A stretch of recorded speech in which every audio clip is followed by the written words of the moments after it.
থাকিব আৰু ইয়াৰ পিছতো সময়সীমা পাৰ হৈ যোৱাৰ পিছতো যদি ৰেয়াৰেষ্ট অফ দা ৰেয়াৰ কেছত কোনোবা মানুহে আবেদন কৰে এছডিসি বা সাৰ্কুল অফিচাৰে দিব নোৱাৰিব অকল ডিসিয়ে দিব পাৰিব ডিসিয়ে দিয়াৰ আগতে S B report foreigners tribunal report গোটেইখিনি সংগ্ৰহ কৰিহে ডিসিয়ে দিব পাৰিব আৰু আমাৰ আধাৰ সেচুৰেশন ইজ 103%। তাৰ মানে এনেকুৱা মানুহ কোনো বাদ পৰি যোৱা নাই 18 বছৰৰ ওপৰত যোনে আধাৰ নোলোৱাকৈ আছে এক্সেপ্ট এছটি এছচি আৰু টি গাৰ্ডেন বাকি সকলোৱে আধাৰ লৈছে। চতুৰ্থতে যি ধৰণে আমি বাংলাদেশী নাগৰিকক আবদ্ধ কৰিছো 100% আমি যেহেতু কৰিব পাৰিছো বুলি ভবা নাই গতিকে এই ক্ষেত্ৰত যিকোনো মানুহে নাগৰিকত্ব যাতে আধাৰৰ জৰিয়তে ল'ব নোৱাৰে this decision will act as a big deterrent। ইয়াৰ পিছত আজি আমাৰ কেবিনেটত ইণ্ডিয়ান ইনষ্টিটিউট অফ মেনেজমেণ্ট অসমক দিয়াৰ বাবে আমি প্ৰধানমন্ত্ৰী নৰেন্দ্ৰ মোদী ডাঙৰীয়াক ধন্যবাদ জনাই আমি আজি এটা প্ৰস্তাৱ গ্ৰহণ কৰিছো। মই অকণমান আপোনালোকক এটা বেকগ্ৰাউণ্ড ক'ব খুজিছো। যেতিয়া ইউপিএ গভৰ্ণমেণ্ট আছিলে তেতিয়া উত্তৰ পূৰ্বক এখন আইআইএম দিয়া হৈছিল আৰু উত্তৰ পূৰ্বক এখন এইমছ দিয়া হৈছিল কিন্তু দুইটা অনুষ্ঠানে তেতিয়াৰ কংগ্ৰেছ চৰকাৰে শিলঙত কৰিবৰ বাবে সিদ্ধান্ত লয়। আইআইএম খনো শিলঙত দিয়ে আৰু এইমছৰ যেটো নিগ্ৰিমছ বুলি কয় নিগ্ৰিমছ খনো শিলঙত দিয়ে আৰু অসমে তেতিয়া এখন বিচাৰিছিল যে দুখনৰ এখন অন্তত অসমক দিয়ক। তেতিয়া কেন্দ্ৰীয় চৰকাৰে য'ত নেকি আমাৰ অসমতো কংগ্ৰেছ চৰকাৰ আছিলে দিল্লীতো কংগ্ৰেছ চৰকাৰ আছিলে তেওঁলোকে নিগ্ৰিমছখনো আনিব নোৱাৰিলে আইআইএম খনো আনিব নোৱাৰিলে আৰু আমি কৈছিলো যে আমাক দুইখন নালাগে মেঘালয়ক এখন দিয়ক আমাক এখন দিয়ক কিন্তু আমি এখনো আনিব নোৱাৰিলো বা অতিৰিক্ত কৰি ঠিক আছে অসমকো দিয়ক মেঘালয়কো দিয়ক তেনেকেও আমি আনিব নোৱাৰিলো। এটা অসমৰ মানুহৰ মাজত দুখ এটা থাকি গৈছিল মোদী ডাঙৰীয়াই প্ৰথম 5 বছৰত আমাক এইমছখন দিলে আমাৰ এটা যেটো নোপোৱাৰ বেদনা আছিল সেইটো নোহোৱা হ'ল এইবাৰ আমাক আইআইএমখন দিলে তাৰ মানে দুইটা যি অসমবাসীৰ ইমান দিনৰ এটা মনত দুখ আছিল দুইটা তেখেতে আমাক এক প্ৰকাৰে আমাৰ যেটো দুখ সেই দুখটোক তেওঁ নোহোৱা কৰিলে। এখন আইআইএম দিছে এইটো ডাঙৰ কথা নহয় যি অসমে নিজক বঞ্চিত অনুভৱ কৰি আছিল ইমান দিন এইমছ আৰু আইআইএমক লৈ এই দুইখনে মোদী ডাঙৰীয়াই অনুমোদন কৰি অসমবাসীক কৃতজ্ঞ কৰিছে। আমি অসমবাসীৰ হৈ প্ৰধানমন্ত্ৰী ডাঙৰীয়াক ধন্যবাদ জ্ঞাপন কৰিছো। আজিৰ কেবিনেটত উৰিয়াম ঘাটৰ এভিকশ্যন লৈ আলোচনা হয় আৰু কেবিনেটে বন বিভাগকো উৰিয়াম ঘাটৰ এভিকশ্যন ড্ৰাইভ অত্যন্ত সফলতাৰে কৰাৰ বাবে আমি বন বিভাগক ধন্যবাদ জনাইছো কেবিনেটে আৰু নাগালেণ্ড চৰকাৰে আগবঢ়োৱা সহযোগিতাৰ বাবে নাগালেণ্ড চৰকাৰকো আমি ধন্যবাদ জনাইছো। ইয়াতে বৃক্ষৰোপণৰ যি এতিয়া আমি কাম কৰিম মেচি প্লেণ্টেশ্যন হ'ব 12,000 বিঘা মাটিত তাতো আমি নাগালেণ্ড চৰকাৰৰ সহযোগিতাৰে সৈতে আমি এই বৃক্ষৰোপণৰ কাম আমি সম্পূৰ্ণ কৰিম। 12,000 বিঘা মাটিত নতুনকৈ ফৰেষ্ট কাভাৰ গ্ৰ' কৰিব সেইটো ইকলজিকেল দিশৰ পৰা ই এটা অত্যন্ত সন্তুষ্টিৰ বিষয়। আমি গোলাঘাট জিলা প্ৰশাসন অসম চৰকাৰৰ বন বিভাগ আৰু নাগালেণ্ড চৰকাৰে আগবঢ়োৱা সহযোগিতাৰ বাবে আমি নাগালেণ্ড চৰকাৰক আজি আমি ধন্যবাদ জনাইছো। ৰাজ্যত আজি আমি নতুনকৈ 3,14,773 গৰাকী হিতাধিকাৰী প্ৰধানমন্ত্ৰীৰ আৱাস যোজনাৰ গৃহ প্ৰদান কৰিবলৈ আমি সিদ্ধান্ত গ্ৰহণ কৰিছোঁ। নতুনকৈ 3,14,773 বাকি আমাৰ টাটা নেলকো আৰু অসম চৰকাৰৰ সমগ্ৰ শিক্ষা অভিযানৰ লগত একেলগ লাগি আমি 10টা ফিউচাৰিষ্টিক ট্ৰেড সেক্টৰৰ ওপৰত আমাৰ হাইস্কুলৰ ল'ৰাবিলাকক যাতে আমি স্কিলিং কৰিব পাৰোঁ এই বিষয়ে আজি আমি এখন ডাঙৰ বুজাবুজিৰ চুক্তি আমি অনুমোদন কৰিছোঁ। শিক্ষামন্ত্ৰীয়ে এই বিষয়ে আপোনালোকক সুকীয়াকৈ এখন সাংবাদিক মেল পাতি আপোনালোকক তেওঁ অৱগত কৰিব, কাৰণ বিষয়টোৰ ওপৰত ইমানেই এটা গুৰুত্বপূৰ্ণ যে তেখেতে আপোনালোকক সাংবাদিক মেল পাতি নিশ্চয় ধুনীয়াকৈ এই বিষয়ে জনাব।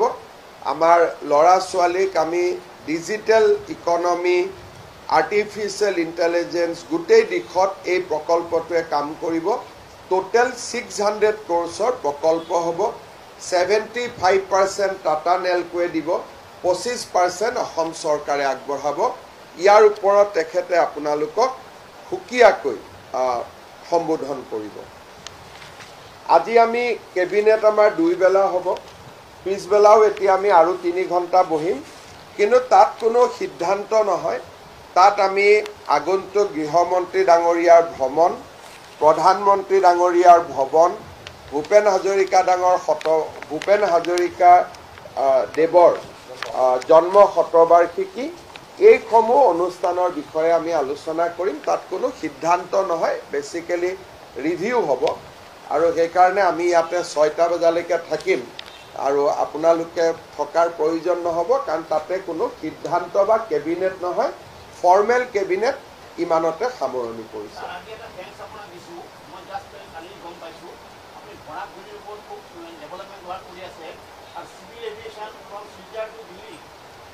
Right, 20 ছেপ্টেম্বৰৰ পৰা। thanks for that. Yes. এই ফেনটো বন্ধ কৰি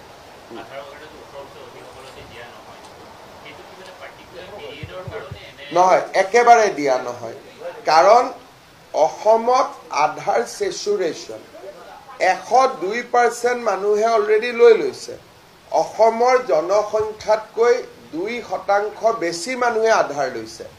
গতিকে এতিয়া আমি আধাৰ কাৰ্ড দিব লাগিব নতুনকৈ জন্ম হোৱা সন্তানক।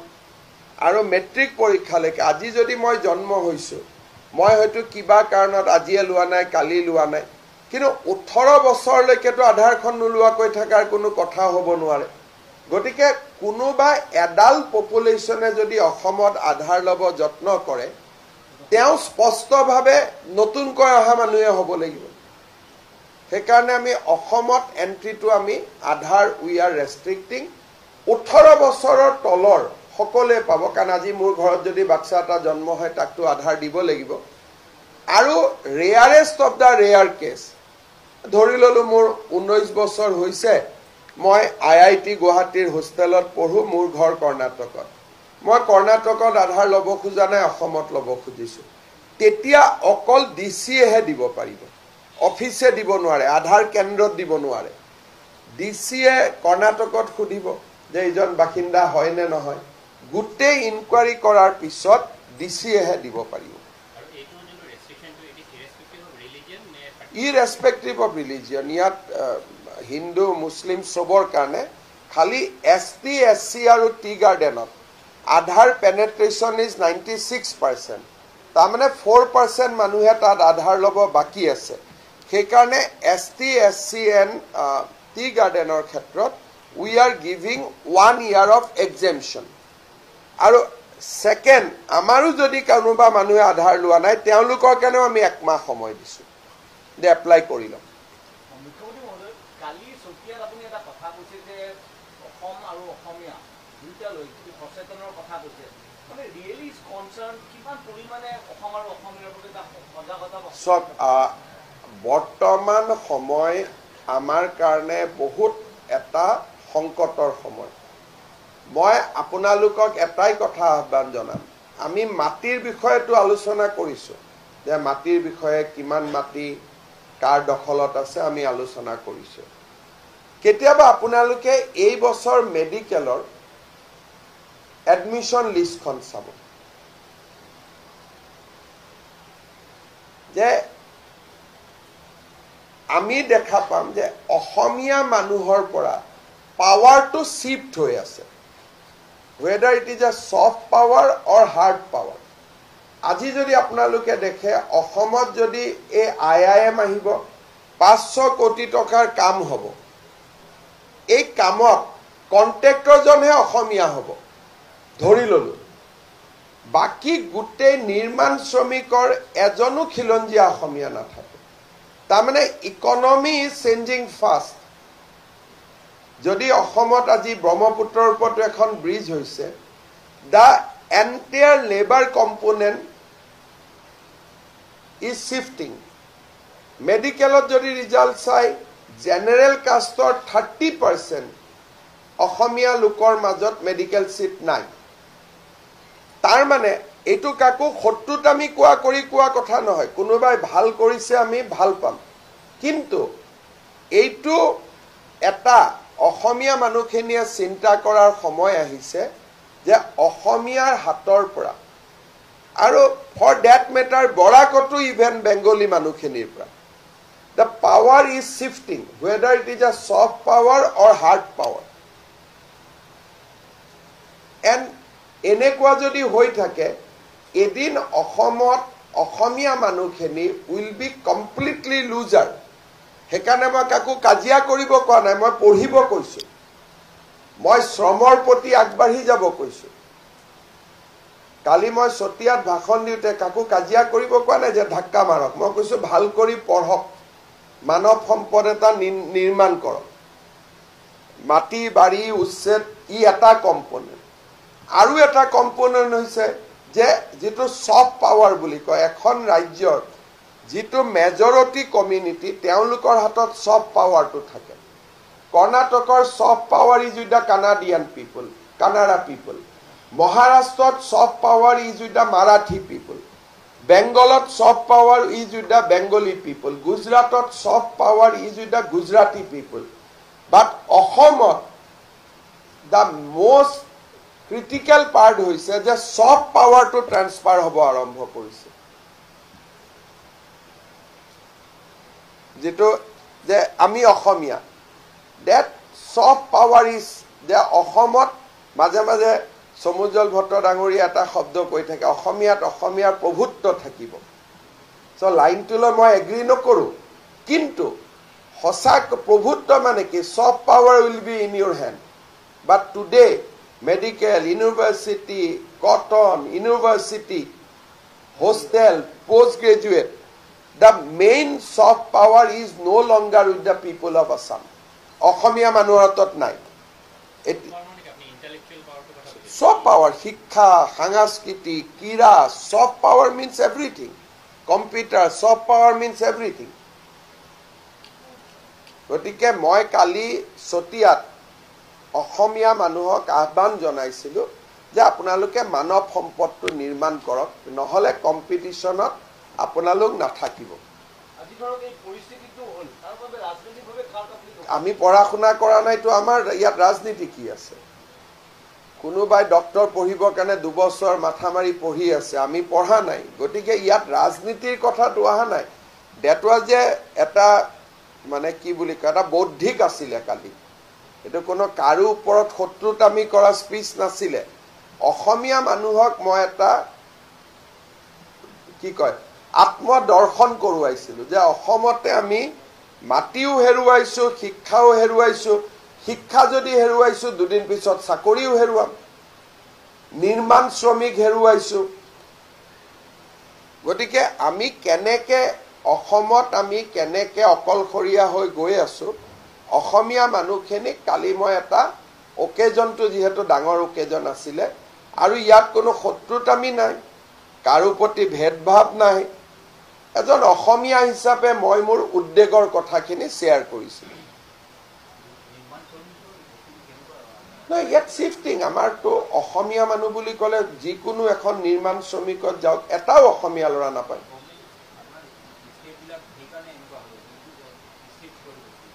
মোৰ একো ষ্টেপ নাই ইয়াত, মাত্ৰ মই কি কৰিব পাৰোঁ? মই একো কৰিব নোৱাৰোঁ, মই মাত্ৰ জনাব পাৰোঁ। আপোনালোকে কথা যিখিনি ক'ব সাহস নকৰে, মই কথাখিনি ৰাখিছোঁ, কিন্তু মইতো আৰু গৈ ফ্লাইঅভাৰত কাম নকৰোঁ। ইয়াত গভৰ্ণমেণ্টৰ কোনো ৰোল নাই। ইয়াত গভৰ্ণমেণ্টে কি কৰিব পাৰে? ইয়াতো এটা আৰে স্কিল লেবাৰৰ ইনষ্টিটিউট খুলিলেওতো তাতো পঢ়িবৰ কাৰণে অসমীয়া ল'ৰা যাব লাগিব। যে ইভেন যি স্কিল ইনষ্টিটিউট আমি কৰিছোঁ তাতোতো আমাৰ ল'ৰা পঢ়িব যোৱা নাই। আপোনালোকে ITI বিলাকত যাব, অসমীয়া ল'ৰাটো তাত নাই। গতিকে মই মেডিকেল কলেজো খুলিছোঁ, মেডিকেল কলেজত আমাৰ ল'ৰা নাই। গতিকে মই অসমীয়া মানুহখিনিক এটা দৃষ্টি আকৰ্ষণ কৰিছোঁ যে প্ৰতিযোগিতাৰ পৃথিৱীখনৰ পৰা আমি আঁতৰি গৈ আছোঁ। মই কাকো হিংসা কৰা নাই, তেওঁলোকে প্ৰতিযোগিতা কৰি পাইছে, শ্ৰম কৰি পাইছে, কাৰো ওপৰত কোনো বিশেষ ভাৱ নাই। কিন্তু অসমীয়া মানুহে যে প্ৰতিযোগিতাৰ পৃথিৱীখনৰ পৰা আঁতৰি আঁতৰি আঁতৰি আঁতৰি গৈ আছোঁ, that is a matter of concern. যিহেতু চতিয়া অসমীয়া মানুহৰ এটা অভিকেন্দ্ৰ, সেইকাৰণে তাত মই কথাখিনি উল্লেখ কৰিছোঁ। It was not about politics, এইটো এটা চৰ্চা, বৌদ্ধিক চৰ্চা এটা।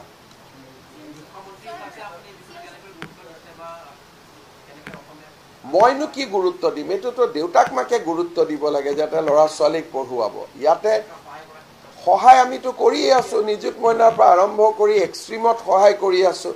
জিলাই জিলাই মেডিকেল কলেজ পাতিছোঁ, এডমিশ্যন ফ্ৰী কৰি দিছোঁ, ফৰ্ম ফিল আপ ফ্ৰী, আমিতো সহায় কৰি আছোঁ। কিন্তু যিকোনো কাৰণতে নহওক আমাৰ ল'ৰা ছোৱালীখিনিয়ে পঢ়া নাই। পৰীক্ষা নিদিয়া নহয়, পৰীক্ষাত আমাৰ ল'ৰা ছোৱালীখিনিয়ে বলে পৰা নাই। গতিকে এইটোতো আৰু মুখ্যমন্ত্ৰীৰ কথা নহয়, এইটো দেউতাক মাক সমাজ সচেতন হ'ব লাগিব, মানুহক পঢ়া শুনাৰ প্ৰতি আকৰ্ষিত কৰিব লাগিব। এতিয়া মেডিকেলৰ চিট এটাতো মুখ্যমন্ত্ৰীয়ে দিব নোৱাৰে, পঢ়িয়েই পাব। কিন্তু এইবাৰ আপোনালোকে মেডিকেলৰ এডমিশ্যনৰ লিষ্টখন ফ্ৰীলি এভেইলেবল হৈ আছে, চালে বুজি পাব যে অসমীয়া জাতিৰ সন্মুখত কিমান ডাঙৰ সংকট আছে। বাট এই সংকটটোলৈ কাকো আমি বেয়া পাব নোৱাৰোঁ, কাৰণ কোনেও ইলিগেলি পোৱা নাই, যোনে পাইছে লিগেলি পাইছে।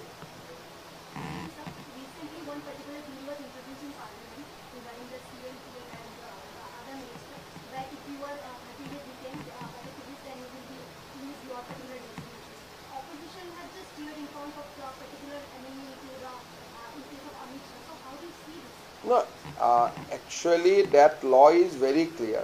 If a chief minister or prime minister is in custody for up to 30 days, then he will lose the share of the chief minister. So during these 30 days, the accused will have multiple opportunity to go before the judiciary.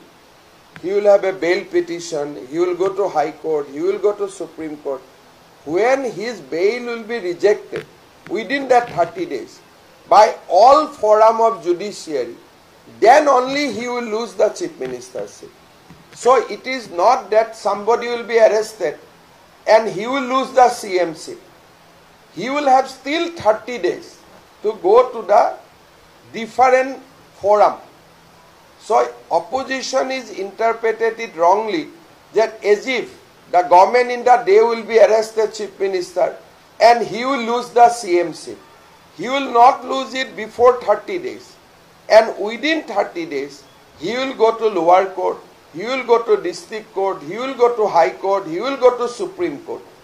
And if all the forum does not give him bail, that means prima facie he has some serious charges against him. Otherwise, court will enlarge him on bail. So my view is that we have nothing to oppose this bill. This bill is only to restore confidence of people in our democracy, and opposition should reconsider its position. Sir, have you তেওঁতো এইটো তেওঁ এজন নিৰপেক্ষ ব্যক্তি তেওঁৰ মনৰ ভাৱ তেওঁ পংটো এইটো নিজে যি ভাবে মনত লিখিব পাৰে গতিকে তেওঁৰ সেইটো মনৰ ভাৱ হ'ব পাৰে তাততো আমি বেয়া পাবলগীয়া নাই খিনি তেওঁ ক'ব আপোনাৰ কথা তেওঁলোকে কাম কৰি আছে ৰিপৰ্ট দি দিব 4-5 দিন সময়ৰ ভিতৰত দি দিব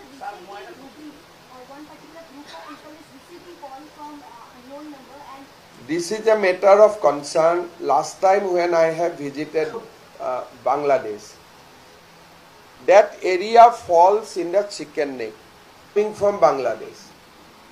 Our chicken neck is very, very vulnerable because entire 22 kilometer stretch, if you scrutinize that all the people settled there has come originally from Bangladesh, maybe prior to 1971, prior to 1951.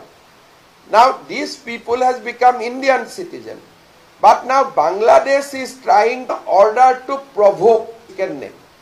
So this will be a very serious security threat in days to come. Suppose I goes to where from I came from Bangladesh and Pakistan. So my present country. So I will remain a confused person. Where my government of Bangladesh, I should not say, that Bangladeshans near chicken neck, that look, do not be Indian. You are originally from Bangladesh. And act about in many articles, many intellectuals has written about. The only difference is of a cut-off year. But loyalty will not determine according to the cut-off year. Suppose in 1970 I was in Bangladesh.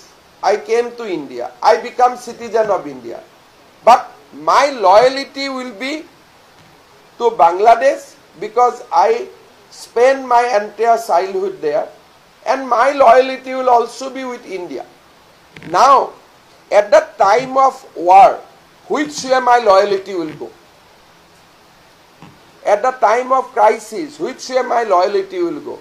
It will depend how their ideology will be shaped.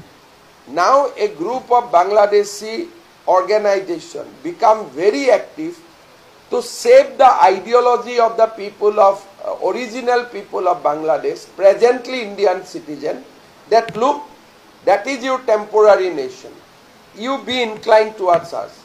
So all these phone calls, wall writing, distribution of literature, and in some time even the arms training are part of this overall game plan.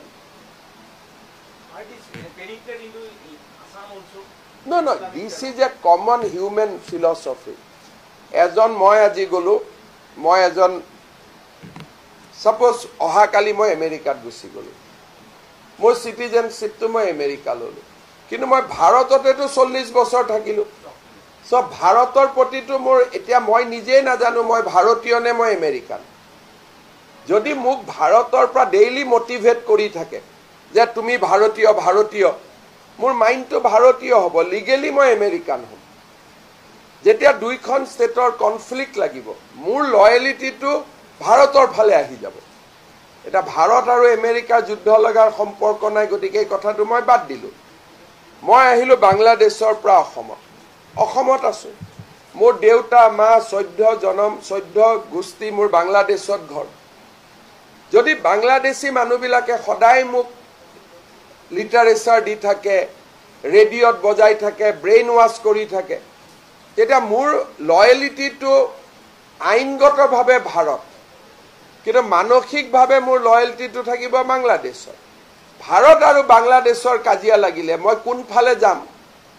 হেতু এটা সিদ্ধান্ত আজিয়ে লব নোৱাৰি হেকাৰণে বাংলাদেশে চেষ্টা কৰি আছে যে চিকেন নেকৰ আখে-পাখে থাকা বাংলাদেশ মানে মই গভৰ্ণমেণ্ট কোৱা নাই বাংলাদেশৰ ফান্ডামেন্টালিষ্ট অৰ্গানাইজেশ্যন তেওঁলোকে ধুবুৰী শিলিগুৰি হওক বা গোটেই চিকেন নেকটোৰ আখে-পাখে থাকা মানুহবিলাকক তেওঁলোকে মোটিভেট কৰিব চেষ্টা কৰি আছে যে remain as a Bangladeshi although you are staying now in India এই যে ফোন কল আহিছে wall writing হৈছে it is part of that conspiracy সেইকাৰণে মই সদায় কওঁ যে উত্তৰ পূব ভাৰতৰ মানুহ, পশ্চিমবংগৰ মানুহ, অসমৰ মানুহ, we are living on a fire. আমি নিজেও নাজানো যে এটা সংঘাত হলে আমাৰ ভৱিষ্যত কি হ'ব। যেতিয়ালৈকে সংঘাত নহয় চব ঠিক আছে। যেতিয়া সংঘাত হ'ব, large section of people whose original residence in the Moimansingh district, Rangpur district, where their loyalty will go. Eto aji ami kuneo kobo noaru, সেই সময়তহে আমি গম পাম।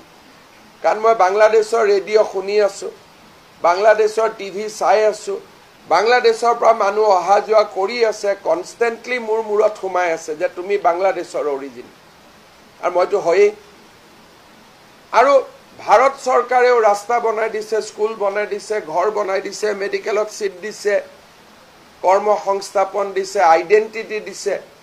গতিকে আধা মই ভাৰতীয় হৈ আছো, আধা বাংলাদেশী। এতিয়া it will be depend how the will trick him, আমি কেনেকৈ তেওঁক মেনিপুলেট কৰিম। আজি যদি অসমৰ 50,000 মানুহ বাংলাদেশত থাকে, সদায় যদি আমি বিহুত লাড়ু পিঠা পঠাই থাকোঁ, সিহঁতিতো অসমীয়া হৈ থাকিব। এতিয়া যুদ্ধৰ সময়ত সিহঁতি অসমকে সমৰ্থন কৰিব যে মোৰ ঘৰ তাতে। আকৌ কিছুমানে নকৰিব যে নহয় নহয়, মইতো চব বাদ দি আহিছোঁ বাংলাদেশত, গতিকে মই বাংলাদেশী। So' this how the geopolitics play, যে কেনেকৈ সেই সময়ত এই ঘটনাবিলাকে how it will work.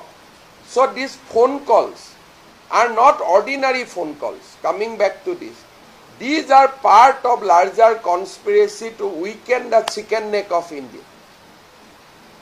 Phone calls, when I went to Dhubri, I have shown the journalists, the wall writings. So these phone calls, journal, kobat Bangladeshor mobile network ko dhore. So these are not things to be ignored. Juddha nuhaleke you can ignore. But the moment there is a war, then all these elements will come out. You do not know. Somebody will say, I am 100% India. Moi India karne morim. Somebody will say, moi Bangladeshi. Keneke Bangladeshi holu? Je jua 10 বছৰ মোৰ ওপৰত work কৰি আছে। কোনোবাই phone কৰি আছে, কোনোবাই mobile network, কোনোবাই ৰেল, কোনোবাই টিভি, কোনোবাই ৰেডিঅ', কোনোবাই পোষ্টাৰিং, মোৰ মাইণ্ডটো কনফিউজ কৰি আছে। সেইকাৰণে এই কথাবিলাক কোনো পলিটিচিয়ানে উত্তৰ দিব নোৱাৰে। আমিও সাৱধান হৈ থাকিব লাগে। We should be very very careful. অসম খুব next 20 years in Assam will be very very critical and very very difficult period. সেইকাৰণে মই ভাবোঁ যে these are not what I am speaking as a politician. 25 বছৰৰ ৰাজনীতি কৰাৰ পিছত মই দেখিছোঁ যে because we could not take many steps earlier, now আমি এতিয়া এটা বিপদৰ পৰিসীমাৰ ভিতৰলৈকে সোমাই গৈ আছোঁ। বেলেগ নালাগে, উৰিয়াম ঘাটৰ এভিকশ্যনতে চাওক, 12-13 হাজাৰ মানুহ শিলচৰৰ পৰা গৈছে, বৰাক ভেলীৰ পৰা গৈছে, কৰিমগঞ্জৰ পৰা গৈছে, মণিপুৰৰ পৰা গৈছে, বৰপেটাৰ পৰা গৈছে, ধুবুৰীৰ পৰা গৈছে। তাত এইবাৰ ইলেক্টৰেল লিষ্টত 20,000 মানুহ হ'ল। তাৰমানে এটা উজনিৰ দুৱাৰ মুখতে ডাঙৰ ঘাটি এটাই বহি গৈছিল। চ' কিন্তু অসমীয়া মানুহে এইবোৰ নজৰো দিয়া নাই। এতিয়াও দুই এজনে কৈ আছে নাই নাই ইহঁতে নাগালেণ্ডৰ পৰা মাটি ৰক্ষা কৰি আছিলে। নাগালেণ্ডৰ পৰা মাটি ৰক্ষা কৰিব কাৰণেতো 2জন CMA ফোনত কথা পাতিলেই হ'ল। চ' আমাৰ মানুহে বিশেষকৈ লেফ্ট মানুহবিলাকে, সেকুলাৰ চ' কল সেকুলাৰ মানুহবিলাকে অসমক কিমান বিপদত সোমাই দিছে বুজি পোৱা নাযায়। যোৱাকালি বিশ্বনাথত এভিকশ্যন হ'ল। DCয়ে মোক কৈছে ছাৰ বিহালীটোতো আছে। তাৰমানে নৰ্থ বেংকখন য'ত আমি সাধাৰণতে ভাবোঁ যে নাই নাই চব ঠিক, তো কালি মই চতিয়াত যাওঁতে তাতো DCয়ে কৈছে ছাৰ ইয়াতো বহুত মানুহ আছে।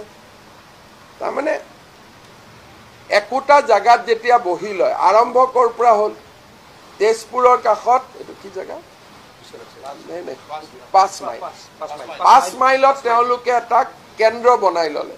তাৰ পিছত দে ষ্টাৰ্টেড স্প্ৰেডিং সব প্ৰথমতে চেণ্টাৰ এটা বনাই লয় উৰিয়াম ঘাটটো চেণ্টাৰ বনাই লৈছিলে যেনেকৈ তেজপুৰত 5 মাইলটো চেণ্টাৰ বনাইছিলে আৰু এবাৰ 5 মাইলত যোৱাৰ পিছত এটা বিহালী মানুহখিনি খুদিলে কয় আমি 5 মাইলৰ পৰা আহিছো বিশ্বনাথৰ খিনিক কয় আমি 5 মাইলৰ পৰা আহিছো উৰিয়াম ঘাটত ঘাটি কৰিলে কৰি তেওঁলোক গ'ল গোলাঘাটলৈকে যেটো আমি নেঘি বিল এভিকশন নেঘেৰি বিল ইজ গোলাঘাট কনস্টিটুৱেন্সি নেঘেৰি বিলৰ নেক্সট ডেষ্টিনেশ্যন হৈছে তিতাবৰ কনস্টিটুৱেন্সি এডাল লাইনতে আছে আসাম নাগালেণ্ড বৰ্ডাৰ তিতাবৰ পৰা নেক্সট ডেষ্টিনেশ্যন হল সোণাৰী নেক্সট ডেষ্টিনেশ্যন হল নাহৰকটীয়া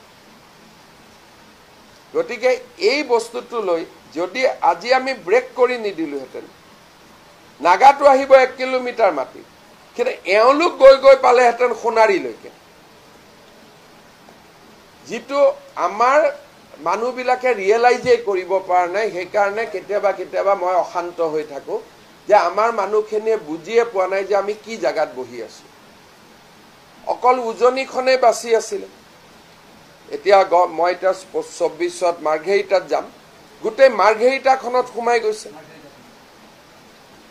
মই তাৰ কাৰণে 24ত মাৰ্ঘেৰিটাত প্ৰগ্ৰেম ৰাখিছো আলোচনা কৰিম কিন্তু কোনেওতো আগত এইবিলাক এটা কৰিলেও আমাৰ মানুহখিনিয়ে ই এনেকুৱা কৰিছে উল্টাহে ক'ব খোজে মানুহখিনিয়ে বুজিয়ে পোৱা নাই যে আমি ক'ত আছো মেডিকেল গ'ল নিৰ্মাণ গ'ল খেতি গ'ল উবেৰ গ'ল মাটি গ'ল এতিয়া কি ওলাইছে ওলা উবেৰতকৈ ডাঙৰ প্ৰাইভেট কোম্পানী আনিব পৃথিৱীত এনেকুৱা প্ৰাইভেট কোম্পানী আছে নেকি এটা কংগ্ৰেছে কি কৰিছে প্ৰথম মোক ভয় খুৱালে যে আন্দোলন হ'ব মই আন্দোলন হ'ব যদি হ'ব একো ভয় নাই হেংগা তাতে আন্দোলনৰ ভয়টো বাদ দিয়ালে এতিয়া নতুনকৈ কি আৰম্ভ কৰিলে নহয় হিমন্ত বিশ্ব শৰ্মাই বেলেগ প্ৰাইভেট কোম্পানী এবাৰ ওলা উবেৰতকৈ আৰু প্ৰাইভেট কোম্পানী আছে নেকি এই পৃথিৱীত ওলা উবেৰতকৈ এইটো ইণ্টাৰনেশ্যনেল মানে কোনবা আছে নেকি তাৰপিছত মাটি খেদিলে কয় আদানী আম্বানী মানে কবাত নহয় কবাত আদানী আম্বানী আহিলেতো ময়ে সবচে ভাল পাওঁ মইতো গৈ লগ কৰি থাকো আহক বুলি নাহে বুলিহে কিন্তু কথাটো হল যে উৰিয়াম ঘাটত আদানী আম্বানী আহিব নেকি তাৰ মানে অসমীয়া মানুহখিনিয়ে নিজেই বুজি পোৱা নাই এই ক্লাছটোৱে যোৱা কেইদিনমানত ৰিপুন বৰাই ডেইলি ইলেকশ্যন কমিশনক ফোন কৰে যে এছআইআৰ কেতিয়া হ'ব এই মানুহবিলাকৰ নাম কাটা যাব নেকি আৰে বাবা অসমীয়া হিচাপে চিন্তা কৰচোন ডেইলি ইলেকশ্যন কমিশনে এছআই দিয়াই নাই মানুহজনৰ গাত কি ভূত লম্বিছে সদায় খালি এইটোকে সুধি থাকে কালি উৰিয়াম ঘাটৰ পৰা মানুহে কি পিটিশন কৰিছে যে আমাক যদিও এভিকশন কৰিলে ভোটটো কিন্তু আমাক উৰিয়াম ঘাটতে দিব অনুমতি দিব লাগে যদিও মই এতিয়া ঢিঙত থাকো তেওঁলোকে কালি মই গম পাওঁ ইমান এখন ভয়াবহ এপ্লিকেশন দিছে যে এতিয়া মই ঢিঙলৈকে আহিলো মই মৰিগাঁৱলৈকে আহিলো কিন্তু মোৰ ভোটৰ চেণ্টাৰটো উৰিয়াম ঘাটত থাকিব লাগে উৰিয়াম ঘাটৰ এভিক্টেড মানুহখিনিয়ে দিছে ইলেকশ্যন কমিশনৰ ইণ্টেনশ্যনটো আপাৰ আছাম যে গোটেই ইণ্টেনশ্যনটো হল যে আপাৰ আছামত ইনফ্লিক্ট কৰিব লাগে সমষ্টিটো বঢ়াই যাব লাগে তেওঁলোকৰ কথা এইটোৱে আৰু এই গেম প্লেন বিলাক কোনেও আগত ক'ব সাহস নকৰিছিল কৰিলেতো আমি বহুত বচাই ল'ব পাৰিলোহেঁতেন কেনেকুৱা চিঠি লিখিছে যে ভোটটো হ'ব মোৰ উৰিয়াম ঘাটত থাকিম মই ঢিঙত নহয় ডিলিমিটেশ্যনে কি কৰিব পাৰে ডিলিমিটেশ্যনেতো জিঅ'গ্ৰাফি আৰু পপুলেশ্যনটো চেঞ্জ কৰিব নোৱাৰে উৰিয়াম ঘাটত তেওঁলোকে আৰম্ভ কৰিছিল 1200 ভোটেদি এইবাৰ উৰিয়াম ঘাটত তেওঁলোকৰ ভোট হলহেঁতেন 16,000 বিহালীত যেতিয়া পল্লৱ লোচন দাস এমএলএ আছিলে মই নিজে বিহালীত পল্লৱ লোচন দাসৰ কাৰণে কেম্পেইনত গৈছিলো তেতিয়া 1200 আছিল এইবাৰ যেতিয়া কেম্পেইন কৰিব যাওঁ দে আৰ 16,000 নহয় জানো পিছে 12,000 এটা বিহালী মানে অসমীয়া বুজে গোৰ্খা বুজে এটা টিপিক্যাল হিন্দু কনস্টিটুৱেঞ্চি বিশ্বনাথ গ'ল বিহালীৰ পৰা গহপুৰত আৰম্ভ কৰিলে নাৰায়ণপুৰ আৰু দুইফালৰ পৰা আহিব তেজপুৰৰ 5 মাইলৰ পৰা আহিব ইফালে নাওবৈচাৰ পৰা আহিব দুইফালৰ পৰা তেওঁলোকে এক জাগাত স্যাটেলাইট ঘাটি এটা পাতি লয় তাৰ পৰা আৰম্ভ কৰে সো উৰিয়াম ঘাট was a satellite ঘাটি ঠিক নহলে ভাই মই য'ত আছো তাতে ভোট দিম আজি যদি মই কিবা কাৰণত বিহাৰৰ পৰা অসমত আহো মই লিখিম নেকি যে মই অসমলৈকে আহিলো কিন্তু মোৰ ভোটটো বিহাৰত থাকিব লাগে তেওঁলোকে লিখিব লাগিছিল যে আমি উৰিয়াম ঘাটৰ পৰা মৰিগাঁও আহিলো মৰিগাঁৱত যেন আমাৰ ভোটৰ লিষ্টত নামটো সোমায় চিঠিখন কি লিখিব লাগিছিল যে মোৰ নামটো যাতে ভোটাৰ তালিকাৰ পৰা নাকাটে মই য'ত আছো বৰ্তমান তাতে মোক ভোট দিয়ক কিন্তু তেওঁলোকে চিঠিখন লিখিছে যে আমাক উৰিয়াম ঘাটত ভোট দিব লাগে তাৰমানে এইবিলাক কিমান একোটা গভীৰ ষড়যন্ত্ৰ আমি বুজিবই পৰা নাই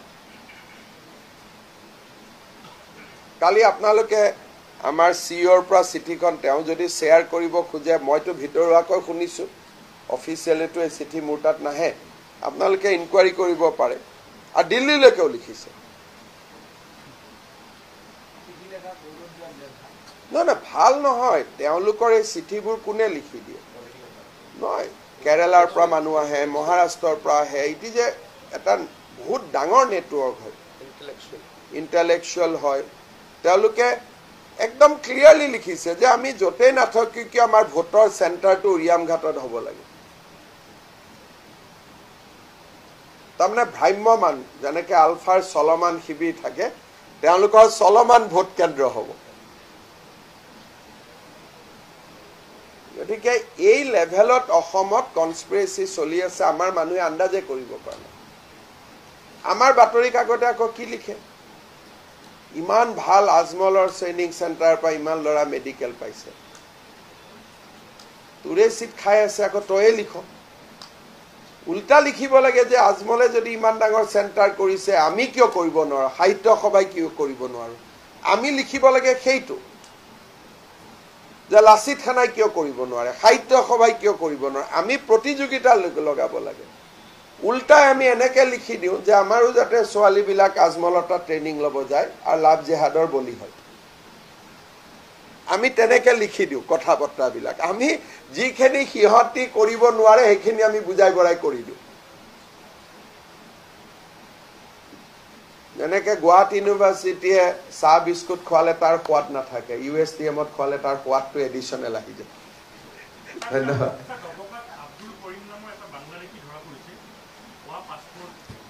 কৰি ল'ব পুলিচে আৰু এটা বিষয় আছে যোৱা কিছুদিন ধৰি প্ৰায় 1.5 মাহমান ধৰি শ্ৰীৰামপুৰ গেটত যিবোৰ ট্ৰাক স্ক্ৰেপ লৈ যায় তাত পুলিচে কিছু ৰখাই আছে গাঁওখনৰ জগতৰ নামত যদি আপোনাৰ স্কেনাৰ ওলাইছে 35,000কে পাৰ গাড়ী বিচাৰে প্ৰথম কথা মইতো নাভাবো যে কোনোবাই টকা বিচাৰিছে কাৰণ অসমত এতিয়া পুলিচে এইবিলাক কৰিব সাহস নাই কিন্তু কেতিয়াবা জেনুইন কথাত ধৰিলেও কাৰণ স্ক্ৰেপ ক'ৰ পৰা যাব চুৰিয়ে হ'ব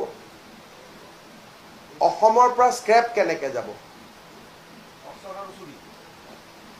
আজি অসমত আমাৰ প্ৰায় 12টা TMT ফেক্টৰী আছে তেওঁলোকে স্ক্ৰেপ কিনে তাৰ পিছতো যদি তেওঁলোককো বিক্ৰী নকৰি ট্ৰাকেদি ওলাই যায় তাৰমানে তাততো ঘটনা থাকিব আৰু বহুত চুৰি কেছ ৰেজিষ্টাৰ হৈ আছে পুলিচে যেতিয়া ইনকুৱাৰী কৰে তেতিয়া টকা লোৱা বুলি এই কথাটো উলিয়াই দিয়ে আৰু পুলিচৰ হাত ভৰি ভাঙি দিয়ে সেইকাৰণে মই ভাবো টকা লবতো সাহস কাৰো নাই কিন্তু যদি স্ক্ৰেপৰ গাড়ী অসমৰ পৰা ওলাই গৈছে ডেফিনেটলি ধৰিব লাগে ইনকুৱাৰী হ'ব লাগে যে স্ক্ৰেপ ক'ৰ পৰা ওলালে মই স্কেনাৰ লৈ পুলিচে কেনেকে বিচাৰিব পাৰে বেলেগ গ্ৰুপটোতো সেই সীমান্তটো আপোনালোকে জানে তাত বহুত ধৰণৰ মানুহ আছে আৰু যদি এনেকুৱা পাক্কা ইনফৰমেশ্যন আছে মই এতিয়া স্পীক কৰি দিম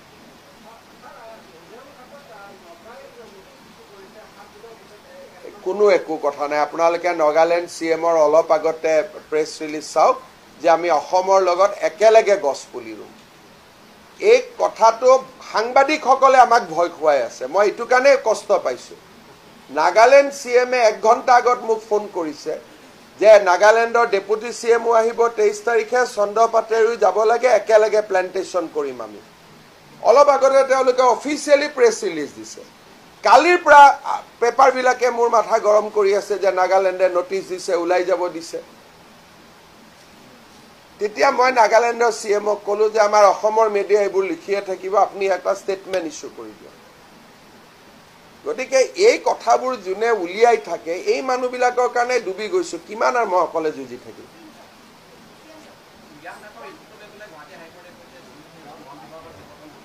এইটোতো একশ্যন ল'বই লাগিব। এইবিলাক গোটেই আমাৰ সন্মানীয় গড় নিধনকাৰী দিনতে গোটেইবিলাক সোমাইছিলেগৈ। গতিকে গৈ গৈ ইনকুৱাৰীটো কেতিয়াবা তেওঁৰ ডিঙিটো গৈ পৰিবগৈ।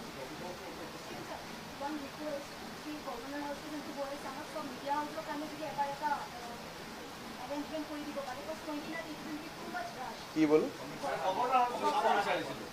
গভৰ্ণৰ হাউচটো মই আপোনালোকক লৈ যাম এবাৰ, বিফৰ ডেট।